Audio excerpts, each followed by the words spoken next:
ತ್ರಿಶೂಲವಿ ತ್ರಿಭಾಷಾ ಸೂತ್ರ. ಹಿಂದಿ ಅನ್ನೋದು ರಾಷ್ಟ್ರ ಭಾಷೆ ಅಲ್ಲ, ಆದರೆ ರಾಷ್ಟ್ರೀಯ ಭಾಷೆಗಳಿದ್ದಾವೆ. ನಮ್ಮ ಗಾಂಧಿ ನೋಟ್ ನೋಡಿದಿರಲ್ಲ ನೀವು, ಗಾಂಧಿ ನೋಟ್ನಲ್ಲಿ ಇರತಕ್ಕಂಥ ಏನೇನು ಯಾವ್ಯಾವ ಭಾಷೆಗಳಿದಾವಲ್ಲ ಅವು ಎಲ್ಲವೂ ರಾಷ್ಟ್ರ ಭಾಷೆಗಳೇ. ಹಿಂದಿ ಅನ್ನೋದು ಇವತ್ತರೆಗೂ ಅನ್ನದ ಭಾಷೆ ಆಗ್ಲಿಲ್ಲಲ್ಲ. 5-6 ರಾಜ್ಯಗಳಲ್ಲಿ ಮಾತಾಡುವಂಥ ಹಿಂದಿಗೆ ಇಡೀ ದೇಶಾದ್ಯಂತ ಯಾಕೆ ಬಲವಂತ ಮಾಡ್ತೀರಿ, ಎಲ್ಲರೂ ಕಲೀರಿ ಅಂತ. ಹಿಂದಿ ಮಾತಾಡ್ತೇನೆ, ನಾನು ಹಿಂದಿ ಕಲೀಲಿಲ್ಲ. ನಿಮಗೆ ಆಯ್ತಪ್ಪ, ನಾಳೆಗೆ ಹಿಂದಿ ಕಲಿತು ಹಿಂದಿಯಲ್ಲಿ ಮಾರ್ಕ್ಸ್ ತೆಗೆದುಕೊಂಡಿರ್ತಕ್ಕಂಥ ಪ್ರತಿಯೊಬ್ಬರಿಗೂ ಸಹಿತ ನಾನು ಉತ್ತರ ಭಾರತದಲ್ಲಿ ಸರ್ಕಾರಿ ಕೆಲಸ ಕೊಡಿಸುತ್ತೇನೆ ಅಂತ ಸರ್ಕಾರ ಡಿಕ್ಲೇರ್ ಮಾಡ್ಲಿಕ್ಕೆ ಅಂತ ಸರ್ಕಾರ ನೋಡೋಣ. ಅಲ್ಲಮ್ಮ ಶೋಭಕ್ಕ, ನೀವು ಹೇಳಿದ್ ಕರೆಕ್ಟ್ ಆಗಿದೆ. ಅಕಸ್ಮಾತ್ ಹಿಂದಿ ಕಲಿದೇ ಇದ್ರೆ ನಮ್ಗೇನು ನಷ್ಟ ಇದೆ ಹೇಳ್ಬಿಡಿ. ಹಿಂದಿ ಅನ್ನೋದಿದೆಯಲ್ವಾ, ಹಿಂದಿಯನ್ನು ಕೊಲೆ ಮಾಡ್ತಕ್ಕಂಥ ಲ್ಯಾಂಗ್ವೇಜ್. ಸಿ ಟಿ ರವಿ ಅವ್ರು ಮಾತಾಡೋದು, ಶೋಭಾ ಕರಂದ್ಲಾಜೆ ಮಾಡ್ತಾ ಇರತಕ್ಕಂಥ ಹಿಂದಿಯನ್ನು ಕೇಳ್ಬಿಟ್ರೆ ಹಿಂದಿಯವರು ಆತ್ಮಹತ್ಯೆ ಮಾಡ್ಕೊಂಡ್ಬಿಡ್ತಾರೆ. ಅಷ್ಟು ಕೆಟ್ಟದಾಗಿ ಮಾತಾಡ್ತಾರೆ. ಅಷ್ಟು ಕೆಟ್ಟದಾಗಿ ಮಾತಾಡೋದಕ್ಕಿಂತನೂ ಮಾತಾಡದೇ ಇರೋದೇ ಎಷ್ಟೋ ವಾಸಿ ಅಲ್ವಾ. ಪ್ರಿಯ ವೀಕ್ಷಕರೇ, ಪೀಪಲ್ ಟಿವಿಯ ಮತ್ತೊಂದು ಪಾಡ್ಕಾಸ್ಟ್ಗೆ ತಮಗೆಲ್ಲ ಸ್ವಾಗತ. ರಾಜ್ಯ ಸರ್ಕಾರ ಒಂದು ಮಹತ್ವದ ನಿರ್ಧಾರವನ್ನು ತೆಗೆದುಕೊಂಡಿದೆ. ಏನು ಹಿಂದಿ ತೃತೀಯ ಭಾಷೆ ಅನ್ನೋ ಒಂದು ಅಭಿಪ್ರಾಯ ಜನರಲ್ಲಿ ಮೂಡಿಸುವ ಕೆಲಸವು ಕೇಂದ್ರ ಸರ್ಕಾರ ಮತ್ತು ಹಿಂದಿವಾಲಗಳಿಂದ ನಡೀತಾ ಇತ್ತೋ, ಅದಕ್ಕೆ ಸಣ್ಣ ಒಂದು ಧಕ್ಕೆ ನೀಡುವ, ಭಂಗ ನೀಡುವ ಒಂದು ಕೆಲಸವನ್ನು ರಾಜ್ಯ ಸರ್ಕಾರ ಮಾಡಿದೆ. ಹಿಂದಿ SLCಯಲ್ಲಿ ಹಿಂದಿ ಪರೀಕ್ಷೆಯನ್ನು ವಿದ್ಯಾರ್ಥಿಗಳು ಬರೀಬೋದು, ಬಟ್ ಅದು ಆ ಅಂಕಗಳು ಒಟ್ಟು ಮಾರ್ಕ್ಸ್ಗೆ ಸೇರೋದಿಲ್ಲ. ಆ ಹಿಂದಿಯನ್ನು ಮಾತ್ರ ಒಂದು ಗ್ರೇಡಿಂಗ್ ಪದ್ಧತಿಯಲ್ಲಿ ಅಳಿಲಾಗ್ತದೆ ಅನ್ನೋ ರೀತಿಯಲ್ಲಿ. ಅಂದರೆ ಮುಂದಿನ ಹೆಜ್ಜೆಯಲ್ಲಿ ನಾವು ರಾಜ್ಯ ಸರ್ಕಾರ ಏನು ದ್ವಿತೀಯ ಭಾಷೆ ಕಾನ್ಸೆಪ್ಟ್ ಇದೆಯಲ್ಲ, ಆ ದ್ವಿತೀಯ ಭಾಷೆ ಪದ್ಧತಿ, ಶಿಕ್ಷಣ ಪದ್ಧತಿ ಇದೆಯಲ್ಲ, ಅದಕ್ಕೆ ಹೋಗಲಿಕ್ಕೆ ಒಂದು ಸಣ್ಣ ಹೆಜ್ಜೆಯನ್ನು ಇಟ್ಟಿದೆ ಅಂತ ಹೇಳ್ಬೋದು. ಇದು ಸರಿನಾ ತಪ್ಪು ಅನ್ನೋ ಒಂದು ದೊಡ್ಡ ಚರ್ಚೆ ಸೋಷಿಯಲ್ ಮೀಡಿಯಾಗಳಲ್ಲಿ ಮತ್ತು ರಾಜಕೀಯ ಚದುರಂಗಾಟದಾಟಗಳಲ್ಲಿ ರಾಜಕಾರಣಿಗಳ ಮಧ್ಯೆ ನಡೀತಾ ಇದೆ. BJPಯವರು ಇದು ದೊಡ್ಡ ತಪ್ಪು ಅನ್ನುವ ರೀತಿಯಲ್ಲಿ ಶೋಭಾ ಕರಂದ್ಲಾಜೆ ಅವರಾಗಿರ್ಬೋದು ಅಥವಾ ಅಶೋಕ್ ಅವರಾಗಿರ್ಬೋದು, ಇವರು ಈ ರೀತಿಯ ಹೇಳಿಕೆಗಳನ್ನ ಕೊಡ್ತಾ ಇದ್ದರೆ, ಇನ್ನು ಕಾಂಗ್ರೆಸ್ನವರು ಮತ್ತು ಕನ್ನಡ ಪರ ಹೋರಾಟಗಾರರು, ಪ್ರಗತಿಪರರು ಇದು ಬಹಳ ದಿಟ್ಟ ನಿರ್ಧಾರ, ಸರಿಯಾದ ನಿರ್ಧಾರ ಅಂತ ಹೇಳಿಕೆ ಕೊಡ್ತಾ ಇದ್ದಾರೆ. ನಿಜಕ್ಕೂ ಇದು ಏನು? ಈ ಹಿಂದಿ ಭಾಷೆಯನ್ನು ಕಲಿಯೋದ್ರಿಂದ ಮಕ್ಕಳಿಗೆ ನಿಜಕ್ಕೂ ತೊಂದರೆ ಆಗ್ತಾ ಇದೆಯಾ? ಈ ಎಲ್ಲ ವಿಚಾರಗಳನ್ನ ಇಟ್ಕೊಂಡು ಇವತ್ತಿನ ಪಾಡ್ಕಾಸ್ಟ್ನಲ್ಲಿ ಮಾತಾಡ್ತಾ ಹೋಗೋಣ. ನಮ್ಮ ಜೊತೆಗಿದ್ದಾರೆ ಶಶಿಕಾಂತ್ ಹೇಳಿ, ರಾಜಕೀಯ ವಿಶ್ಲೇಷಕರು ಮತ್ತು ರಂಗಕರ್ಮಿಗಳು. ನಮಸ್ಕಾರ ಸರ್. ನಮಸ್ಕಾರ. ಎಸ್ ಸರ್, ಇದೇನು ಈಗ ರಾಜ್ಯ ಸರ್ಕಾರ ಒಂದು ನಿರ್ಧಾರ ತೆಗೆದುಕೊಂತಲ್ಲ, ಹಿಂದಿಯನ್ನು ಒಟ್ಟು ಮಾರ್ಕ್ಸ್ಗಳಿಗೆ ನಾವು ಸೇರಿಸೋದಿಲ್ಲ, ಗ್ರೇಡಿಂಗ್ ಮಾಡ್ತಾ ಅದನ್ನ ಹೋಗ್ತೀವಿ ಅಂತ, ಅದು ಈ ಪದ್ಧತಿ ಸರಿ ಅಂತ ಅನಿಸುತ್ತಾ, ತಪ್ಪಂತ ಅನಿಸುತ್ತಾ? ಸರಿ ಅಂದರೆ ಯಾಕೆ ಅಂತ? ಇಲ್ಲಿವರೆಗೂ ಸ್ವಾತಂತ್ರ್ಯದ ನಂತರ ನೆಹರು ಕಾಲದಿಂದ ತ್ರಿಭಾಷಾ ಸೂತ್ರ ಅನ್ನೋದಿದೆ. ಅಂದರೆ ಶಾಲೆಯಲ್ಲಿ ಮಕ್ಕಳು 3 ಭಾಷೆಯನ್ನು ಕಲಿಬೇಕು. ಒಂದು ಕನ್ನಡ, ಇನ್ನೊಂದು ಇಂಗ್ಲೀಷು, ಇನ್ನೊಂದು ಹಿಂದಿ ಅಂತ. ಸೊ ಯಾಕೆ ಅಂತಂದರೆ ಕನ್ನಡ ಅನ್ನೋದು ಮಾತೃಭಾಷೆ, ಕಲೀಲೇಬೇಕಾಗುತ್ತೆ. ಆಮೇಲೆ ಜಾಗತಿಕವಾಗಿ ಒಂದು ಸಂಪರ್ಕ ಭಾಷೆ ಇದ್ದರೆ, ಅನ್ನದ ಭಾಷೆ ಆಗಿದ್ದರೆ ಅದು ಇಂಗ್ಲೀಷು, ಅದನ್ನು ಕಲೀಲಿ. ಇದು ರಾಷ್ಟ್ರ ಭಾಷೆ ಆಗಿದೆ. ಬೇರೆ ಬೇರೆ ರಾಜ್ಯಗಳು ಹೋಗುವಾಗ ಸಂಪರ್ಕದಲ್ಲಿ ಇರಲಿಕ್ಕೆ ಇದು ಇರಲಿ ಅಂತ ಮಾಡಿದರು. ಆವತ್ತಿಂದ ಇವತ್ತವರೆಗೂ ಮಾಡ್ತಾನೆ ಬಂದಿದ್ದಾರೆ. ಈ ಹಿಂದಿ ರಾಷ್ಟ್ರೀಯ ಭಾಷೆ ಅಂತ ನಮ್ಮ ದೇಶದಲ್ಲಿ ಒಂದಿಷ್ಟು ಅದನ್ನು ಹೇಳಲಾಗ್ತಿದೆ. ಅದನ್ನ ಹಿಂದಿ ರಾಷ್ಟ್ರೀಯ ಭಾಷೆ ಆಗಿರೋದ್ರಿಂದ ಅದನ್ನ ಕಲ್ತ್ರೆ ಏನು ತಪ್ಪು? ಓಕೆ, ನಿಮ್ಮ ಪ್ರಶ್ನೆಗೆ ಉತ್ತರ ಕೊಡೋಕ್ಕೆ ಮುಂಚೆ ಈ ತ್ರಿಭಾಷಾ ಸೂತ್ರದ ವಿರುದ್ಧ ಪ್ರತಿರೋಧ ಮಾಡ್ತಕ್ಕಂಥ ಕೆಲಸವನ್ನು ಮೊಟ್ಟ ಮೊದಲು ನಮ್ಮ ಕುವೆಂಪು ಅವರು ಮಾಡ್ತಾರೆ. ಕುವೆಂಪು ಅವರು ಒಂದು ಪದ್ಯನೇ ಬರೀತಾರೆ, ಭಾಳ ಸೊಗಸಾಗಿರ್ತಕ್ಕಂಥ ಪದ್ಯ. ಅದರಲ್ಲಿ 4 ಸಾಲುಗಳನ್ನ ನಾನು ನಿಮ್ಗೆ ಹೇಳ್ತೀನಿ. ನಾನು ಏನು ಅಂತಂದರೆ, ಆವಾಗ ಭಾಷಾ ತ್ರಿಶೂಲವಿ ತ್ರಿಭಾಷಾ ಸೂತ್ರ ಅಂದರೆ ಭಾಷೆ ತ್ರಿಶೂಲ ಗೊತ್ತಲ್ಲ, ಚುಚ್ಚೋದು ಅಂಥದ್ದು. ಭಾಷಾ ತ್ರಿಶೂಲವಿ ತ್ರಿಭಾಷಾ ಸೂತ್ರ ಬಾಲಕರ ರಕ್ಷಿಸೈ ಓ ತ್ರಿನೇತ್ರ. ನಮ್ಮ ಬಾಲಕರೇನಿದಾರಲ್ಲ, ಒತ್ತಾಯದಿಂದ, ಹೇರಿಕೆಯಿಂದ, ಬಲವಂತದಿಂದ ಕಲಿಸಲಾಗುತ್ತೆ ಇದನ್ನು. ಆದ್ದರಿಂದ ತ್ರಿನೇತ್ರ ಅಂದರೆ ಶಿವನೇ ನಮ್ಮ ಬಾಲಕರನ್ನ ಕಾಪಾಡಪ್ಪ, ಅವರು ತಲೆ ಮೇಲೆ ತ್ರಿಶೂಲವನ್ನು ಚುಚ್ಚುತ್ತಾ ಇದ್ದಾರೆ ಬಲವಂತವಾಗಿ ಅಂತ ಹೇಳ್ತಾನೆ. ಚೂರು ತಿಂಡಿಗೆ, ಒಂದು ತಿಂಡಿ ಇರುತ್ತಲ್ಲ ತಿನ್ನೋದು, ಚೂರು ತಿಂಡಿಗೆ ಸಿಕ್ಕಿಸಿಹರೋ ಆ 3 ಗಾಳ, 3 ಭಾಷೆಯ ಗಾಳವನ್ನು ಒಂದು ಚೂರು ತಿಂಡಿಗೆ ಸಿಕ್ಕಿಸಿದ್ದಾರೆ. ನುಂಗದಿದ್ದರೆ ಹಸಿವೆ, ಅಂದರೆ ಅಗತ್ಯ ಇದೆ, ನುಂಗದಿದ್ದರೆ ಹಸಿವೆ, ನುಂಗಿದರೆ ಪ್ರಾಣಶೂಲ. ತ್ರಿಭಾಷಾ ಸೂತ್ರದ ಬಗ್ಗೆ ಕುವೆಂಪು ಅವರು ತ್ರಿಭಾಷಾ ತ್ರಿಶೂಲ ಅನ್ನೋ ರೀತಿ ಈ ಥರ ಇದೆ. ಅಂದರೆ ಏನು, ಒತ್ತಾಯದಿಂದ ಕಡ್ಡಾಯವಾಗಿ ಹೇರ್ತಾ ಇರೋದಿದೆಯಲ್ವಾ, ಅದನ್ನ ಏನು ಮಾಡೋದು? ಭಾಷೆ ಬೇಕು, ಕಲಿಬೇಕು, ಅದರಲ್ಲಿ ಡೌಟ್ ಇಲ್ಲ. ಆದರೆ ಅದನ್ನು ನುಂಗದಿದ್ರೆ ಹಸಿವಿರುತ್ತೆ, ನುಂಗಿದ್ರೆ ಪ್ರಾಣ ಸಂಕಟ. ಸೊ ಈ ರೀತಿಯಾದಂಥ ತ್ರಿಭಾಷಾ ಸೂತ್ರ, ಅದರ ಅಪಾಯ, ಇವುಗಳನ್ನು ಬಹಳ ಸ್ಪಷ್ಟೀಕರಣ ಹೇಳ್ತಕ್ಕಂಥದ್ದು ಕುವೆಂಪು ಅವರು ಮಾಡ್ತಾ ಇದ್ದಾರೆ. ಇವಾಗ ನೀವು ಪ್ರಶ್ನೆ ಕೇಳಿದ್ರಿ, ರಾಷ್ಟ್ರಭಾಷೆ. ಇಲ್ಲಿವರೆಗೂ ನಮ್ಮ ಯಾವುದೇ ಸಂವಿಧಾನದಲ್ಲಾಗಲಿ ಯಾವುದೇ ಪರಿಚ್ಛೇದದಲ್ಲಾಗಲಿ ಇವತ್ತವರೆಗೂ ಭಾಷೆ, ಎಲ್ಲ ಭಾಷೆಗಳಿಗೆ ಸಮಾನವಾದಂಥ ಮಾನ್ಯತೆ ಕೊಡಲಾಗಿದೆ ಹೊರತಾಗಿ ಇದು ಒಂದು ಪರ್ಟಿಕ್ಯುಲರ್ ಹಿಂದಿ ಭಾಷೆ ರಾಷ್ಟ್ರ ಭಾಷೆ ಅಂತ ಇವತ್ತವರೆಗೂ ಎಲ್ಲೂ ಹೇಳಿಲ್ಲ, ಎಲ್ಲಿಯೂ ಸಹಿತ ನಮೂದನೆ ಆಗಿಲ್ಲ, ಅದು ಕಾನೂನು ಆಗಿಲ್ಲ, ಅದರ ಬಗ್ಗೆ ಚರ್ಚೆನೂ ಆಗಿಲ್ಲ. ಆದ್ದರಿಂದ ಯಾವುದೇ ಕಾರಣಕ್ಕೂ ಹಿಂದಿ ಅನ್ನೋದು ರಾಷ್ಟ್ರ ಭಾಷೆ ಅಲ್ಲ. ಆದರೆ ರಾಷ್ಟ್ರೀಯ ಭಾಷೆಗಳಿದ್ದಾವೆ. ನಮ್ಮ ಗಾಂಧಿ ನೋಟ್ ನೋಡಿದಿರಲ್ಲ ನೀವು, ಗಾಂಧಿ ನೋಟ್ನಲ್ಲಿ ಇರತಕ್ಕಂಥ ಏನೇನು ಯಾವ್ಯಾವ ಭಾಷೆಗಳಿದಾವಲ್ಲ ಅವು ಎಲ್ಲವೂ ರಾಷ್ಟ್ರ ಭಾಷೆಗಳೇ. ಈಗ 22 ಭಾಷೆಗಳಿಗೆ ಮಾನ್ಯತೆ ನೀಡಲಾಗಿದೆ. ಅವುಗಳಿಗೆ ಮಾನ್ಯತೆಗಳಿದಾವೆ. ಹೌದು, ಅವು ಎಲ್ಲವೂ ಸಮಾನವಾದ ಮಾತುಗಳು. ಅದರಲ್ಲಿ ಹಿಂದಿ ಕೂಡ, ಹಿಂದಿಯೂ ಒಂದು ಭಾಷೆ. ಹೌದು. ಹಂಗಂದ್ರೆ ಇವರೆಲ್ಲ ಮತ್ತೆ ಹೇಳ್ತಾ ಇರೋದು ರಾಷ್ಟ್ರೀಯ ಭಾಷೆ ಅದನ್ನ ಕಲೀಲೇಬೇಕು ಅಂದ್ಕೊಂಡು ಎಲ್ಲ ಪರೀಕ್ಷೆಗಳನ್ನು ಇವಾಗ ಯಾವುದರ ಏನು ಕೇಂದ್ರ ಸರ್ಕಾರದ ಉದ್ಯೋಗಗಳಿದಾವಲ್ಲ ಅವು ಎಲ್ಲವೂ ಕೂಡ ಹಿಂದಿಯಲ್ಲೇ ಕಲಿತಾ ಇದ್ದಾರೆ, ಹಿಂದಿಯಲ್ಲೇ ಮಾಡ್ತಾ ಇದ್ದಾರೆ. ಮತ್ತು ಹಿಂದಿ, ನಮ್ಮ ಕನ್ನಡದ ಮಕ್ಕಳು ಹಿಂದಿ ಕಲಿದೇ ಇದ್ದರೆ ಅಲ್ಲಿ ಹೋಗಿ ಪರೀಕ್ಷೆ ಬರೆಯೋದು ಹೇಗೆ ಅನ್ನೋದೊಂದು ಪ್ರಶ್ನೆ ಬರುತ್ತೆ. ಅಂದರೆ ನೀವು ಹಿಂದಿ ಒಂದು ಅಲ್ಲಿ ಕಲಿಕೆಯನ್ನು ತಡೆಗಟ್ಟುವ ಮೂಲಕ ಅವರು ಈ ಮಕ್ಕಳಿಗೆ ತೊಂದರೆ ಮಾಡ್ತಾ ಇದ್ದಾರೆ, ಅವರ ಅನ್ನವನ್ನು ಕಸಿತಾ ಇದ್ದಾರೆ ಅನ್ನೋ ಆರೋಪ ಕೇಳಿ ಬರ್ತಾ ಇದೆ. ಆಯಿತು, ಹಿಂದಿ ಕಲಿಯೋದ್ರಿಂದ ಎಷ್ಟು ಜನಕ್ಕೆ ಉದ್ಯೋಗ ಸಿಕ್ಕಿದೆ ಅನ್ನೋದು ಹೇಳಿ ಬನ್ನಿ. ಬೇಕಲ್ವ? ಅದನ್ನು ಕಲಿತು ಉದ್ಧಾರ ಆದಂಥ ಎಷ್ಟು ಕನ್ನಡಿಗರಿದ್ದಾರೆ. ಹಿಂದಿ ಅನ್ನೋದು ಇವತ್ತರೆಗೂ ಅನ್ನದ ಭಾಷೆ ಆಗಲಿಲ್ಲಲ್ಲ. ನಿಮಗೆ ಇಂಗ್ಲೀಷ್ ಬಂದರೆ ಯಾವುದೋ ಒಂದು ಇದರಲ್ಲಿ ಒಂದು ಚಪ್ರಸಿ ನೌಕರಿ ಆದರೂ ಸಿಕ್ಕುತ್ತೆ. ಹೌದು, ಯಾವುದೋ ಒಂದು ಬಹುರಾಷ್ಟ್ರೀಯ ಕಂಪ್ನಿಗಳಲ್ಲಿ. ಹೌದು, ಹಿಂದಿ ಅಂತ ಬಂದರೆ ಅಲ್ಲ. ಆದ್ದರಿಂದ ಹಿಂದಿ ಅನ್ನೋದು ಕನ್ನಡಿಗರಿಗೆ ಎಷ್ಟರ ಮಟ್ಟಿಗೆ ಉಪಯೋಗ ಇದೆ, ಅವ್ರ ಜೀವನವನ್ನು ರೂಪಿಸುತ್ತೆ, ಇದು ಬಹಳ ಮುಖ್ಯ ಆಗುತ್ತೆ. ಆದ್ದರಿಂದ ಹಿಂದಿ ಕಲಿಯೋದ್ರಿಂದ ಇಲ್ಲಿವರೆಗೂ ಕಳೆದ ಇಷ್ಟೊಂದು 60-70 ವರ್ಷದಿಂದ ಕಲ್ಕೊಂಡ್ ಬಂದಿದ್ರಲ್ಲ, ನಮ್ಮ ಮೇಲೆ ಹೇರಿಕೆ ಮಾಡಿದ್ರಲ್ಲ, ಬಲವಂತ ಮಾಡಿದ್ರಲ್ವಾ, ಕಲಿಲೇಬೇಕು ಅಂತ ಹೇಳಿದ್ರಲ್ವಾ, ಅದಕ್ಕೊಂದು ಮಾರ್ಕ್ಸು ಇಟ್ಟಿದ್ರಲ್ಲ. ಆದರೆ ಆಗಿರೋದೇನು ಇವಾಗ?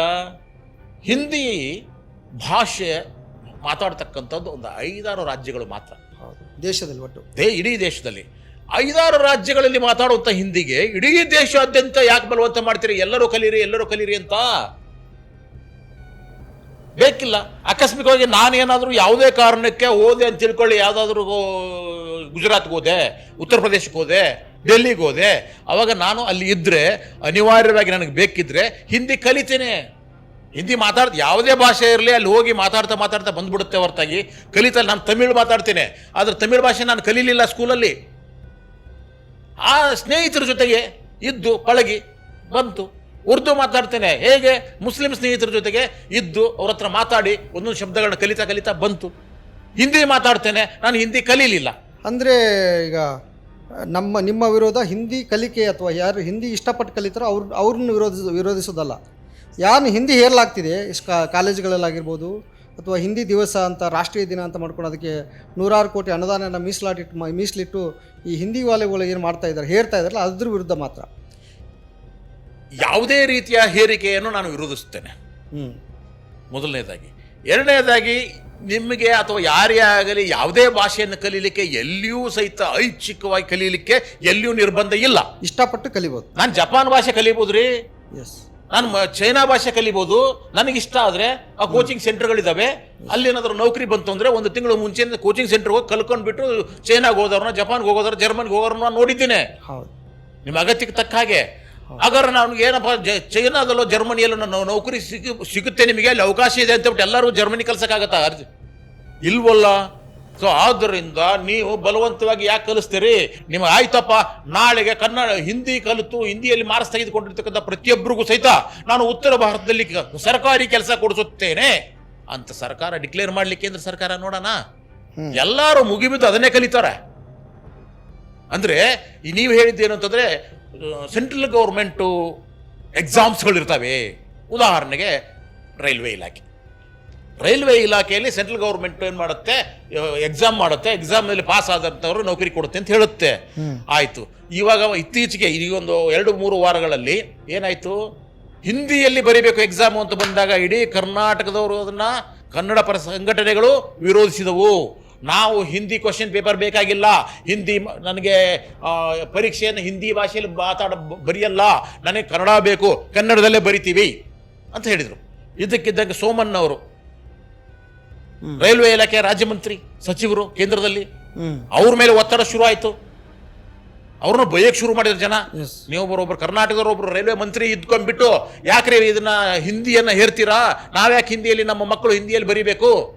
ಹೌದು. ಆವಾಗ ಏನಾಯ್ತು, ಇದ್ದಕ್ಕಿದ್ದಂಗೆ ಪರೀಕ್ಷೆಯನ್ನ ರದ್ದು ಮಾಡಲಾಯ್ತು. ಮತ್ತೆ ಇನ್ನೊಂದ್ಸತಿ ಅದನ್ನ ಕನ್ನಡದಲ್ಲಿ ಮಾಡಲಾಗತ್ತೆ. ನೀವು ಎಂತ ಕ್ವಶನ್ ಹೇಳಿದ್ರು ಅದನ್ನ ಎಲ್ಲಾ ಭಾಷೆಯಲ್ಲಿ ಅನುವಾದ ಮಾಡ್ಬೋದಲ್ವಾ?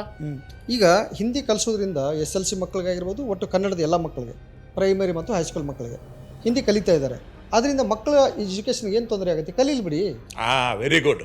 ಇದನ್ನ ಶೋಭಾ ಕರಂದ್ಲಾಜೆ ಅನ್ನುವಂತ ಶೋಭಮ್ಮ ಕೇಳಂತ ಪ್ರಶ್ನೆ ಇದು. ಹೌದು. ಹಿಂದಿ ಕಲಿತ್ರೆ ಏನ್ ನಷ್ಟ? ಶಿಕ್ಷಣ ಮನುಷ್ಯರಿಗೆ ಶಿಕ್ಷಣ ಇಲ್ಲ ಅಂತ ಹೇಳಿದ್ರು. ಹೇಳ್ತೀನಿ, ಎರಡಕ್ಕೂ ಉತ್ತರ ಹೇಳ್ತೀನಿ. ಅಲ್ಲ ಶೋಭಕ್ಕ, ನೀವು ಹೇಳಿದ್ ಕರೆಕ್ಟ್ ಆಗಿದೆ. ಅಕಸ್ಮಾತ್ ಹಿಂದಿ ಕಲಿದೇ ಇದ್ರೆ ನಮ್ಗೆ ಏನ್ ನಷ್ಟ ಇದೆ ಹೇಳ್ಬಿಡಿ. ಕಲಿತ್ರೆ ಏನ್ ಲಾಭ ಇದೆ ಅಂತ ನೀವು ಕೇಳ್ತಾ ಇದ್ದೀರಿ. ಕಲಿದೇ ಇದ್ರೆ ಏನ್ ನಷ್ಟ ಇದೆ? ನಾನು ಓದಿದ್ದೇನೆ SLC ವರೆಗೂ. ಅವಾಗ ಏನು ಅಂದ್ರೆ ಜಾಸ್ತಿ ಮಾರ್ಕ್ಸ್ ಸಿಗುತ್ತೆ ಅಂತ ಸಂಸ್ಕೃತ ತಗೊಂಡೆ ನಾನು. ಆಯ್ತಾ, ಹಿಂದಿ ಕಲೀಲೇ ಇಲ್ಲ. ಅದು ಹಿಂದಿ ಇವತ್ತು ಮಾತಾಡ್ತೀನಿ ನಾನು. ಹಿಂದಿ ಮಾತಾಡುವವರ ಸರಿ ಸಮಾನವಾಗಿ ನಾನು ಹಿಂದಿ ಮಾತಾಡ್ತೇನೆ. ಯಾಕೆಂದ್ರೆ ಅದು ಬಳಕೆಯ ಭಾಷೆ, ಬಳಕೆಯಿಂದ ಮಾತುಕತೆಯಿಂದ ಬಂತು. ಹಾಗಾದಾಗ ಹಿಂದಿ ಕಲಿಯೋದ್ರಿಂದ ಹಿಂದಿ ಯಾವ ತರ ಮಾತಾಡ್ತೀರಿ? ಏಕಿ ಮಿನಿಟ್ ಅಂತ ಅದು ಅವ್ರು ಮಾತಾಡಿದಾಗ ಅವ್ರು ಹೊಸ ಲ್ಯಾಂಗ್ವೇಜ್ ಕಂಡಿಡ್ಕೊಂಡ್ಬಿಟ್ಟಾರೆ ಅವರು. ಆಯ್ತಾ, ಹಿಂದಿ ಅನ್ನೋದಿದೆಯಲ್ವಾ, ಹಿಂದಿಯನ್ನ ಕೊಲೆ ಮಾಡ್ತಕ್ಕಂಥ ಲ್ಯಾಂಗ್ವೇಜ್. CT ರವಿ ಅವ್ರು ಮಾತಾಡೋದು, ಶೋಭಾ ಕರಂದ್ಲಾಜೆ ಮಾಡ್ತಾ ಇರತಕ್ಕಂಥ ಹಿಂದಿಯನ್ನ ಕೇಳ್ಬಿಟ್ರೆ ಹಿಂದಿ ಅವರು ಆತ್ಮಹತ್ಯೆ ಮಾಡ್ಕೊಂಡ್ಬಿಡ್ತಾರೆ. ಅಷ್ಟು ಕೆಟ್ಟದಾಗಿ ಮಾತಾಡ್ತಾರೆ. ಅಷ್ಟು ಕೆಟ್ಟದಾಗಿ ಮಾತಾಡೋದಕ್ಕಿಂತನೂ ಮಾತಾಡದೇ ಇರೋದು ಎಷ್ಟೋ ವಾಸಿ ಅಲ್ವಾ? ಸೊ ಆದ್ದರಿಂದ ಹಿಂದಿ ಏನು ಕಲಿಯೋದ್ರಿಂದ ಏನು ಲಾಭ ಅನ್ನೋದು ಕಷ್ಟ, ಏನು ನಷ್ಟ ರೀ? ಕಲ್ಕೊಳ್ಬಿಡ್ರಿ ಒಂದು ಭಾಷೆಯಾಗಿ. ಯಾಕೆ ಹಿಂದಿನೇ ಕಲಿಬೇಕು? ಯಾವ ಮಕ್ಕಳು ಬೇಡ ಅಂದದ್ದು ನಮ್ಮ ಸಹೋದರ ಭಾಷೆ ಇದೆಯಲ್ವಾ, ಅದನ್ನೇ ಕಲಿಬಾರ್ದು. ನಾನು ತೆಲುಗು ಕಲಿತೀನಿ, ತಮಿಳು ಕಲಿತೀನಿ, ಮತ್ತೊಂದು ಕೇಳ್ತೀನಿ. ನಾನು ಯಾಕೆ ಅಲ್ಲಿ ಉತ್ತರ ಭಾರತದ ಭಾಷೆ ಕಲೀಲಿ?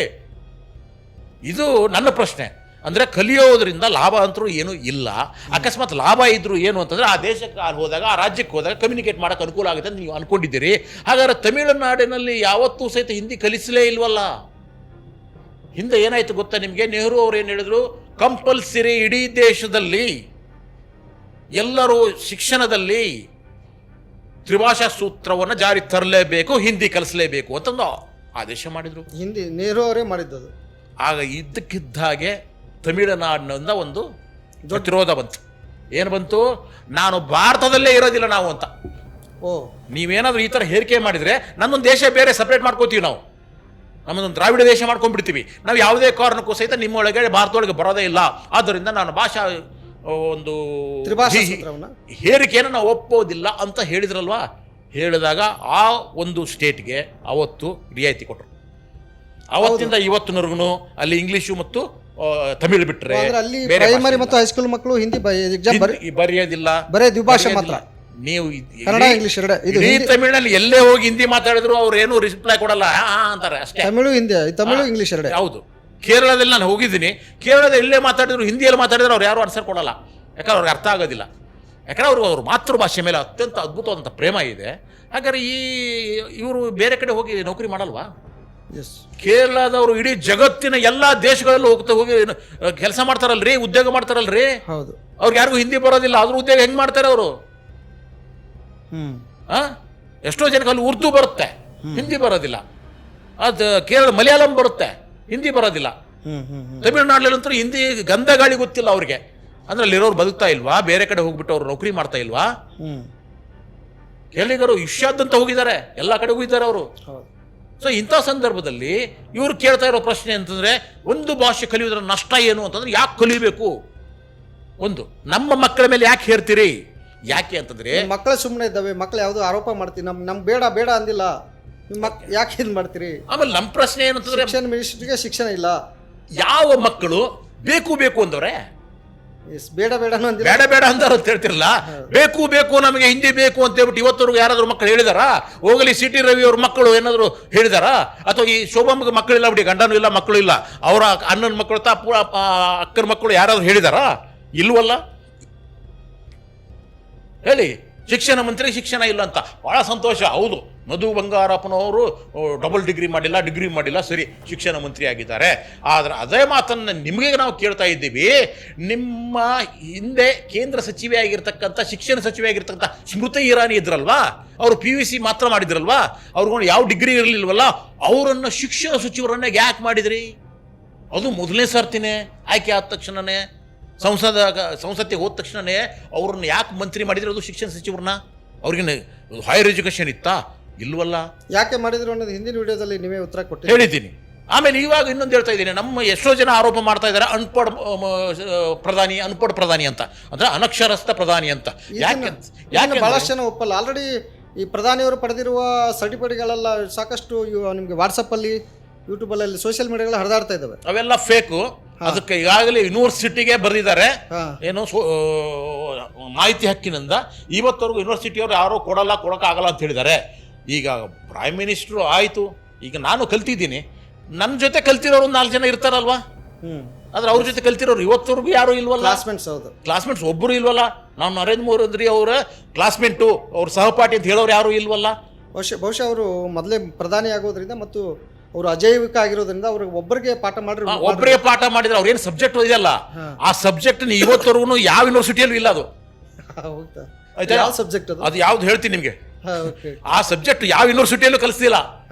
ಆಮೇಲೆ ಎರಡನೇದ್ದು ಅವ್ರದ್ದು ಇರೋದಿದೆಯಲ್ವಾ, ಕಂಪ್ಯೂಟರೈಸ್ ಸರ್ಟಿಫಿಕೇಟ್. ಇವ್ರು ಏನು ಕೊಡ್ತಾ ಇದಾರಲ್ಲ, ಅವತ್ತು ಕಂಪ್ಯೂಟರ್ ಇರಲಿಲ್ಲ. Online certificate.